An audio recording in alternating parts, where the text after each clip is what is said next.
धर्म में देख लेंगे, धर्म तो भाई एक सनातन है, कहीं नारी की पूजा नहीं होती है।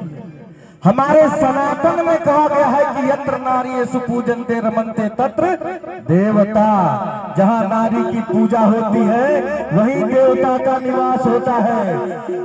और भारत भूमि में जितनी वीरांगनाएं पैदा हुई हैं वो किसी भी भूमि में आपको देखने को नहीं मिलेगी।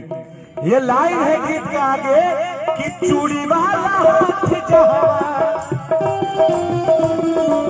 महारानी लक्ष्मीबाई, चूड़ी वाला हाथ जहां लड़े लड़ाई जाए, जौन हाथ में चूड़ी रहेला उहो लड़ाई लड़ाई जाए। चूड़ी वाला हाथ जहां चूड़ी वाला हाथ जहां लड़े लड़ाई जाए, उहे हमारे देश जहां, उहे हमारे देश जहां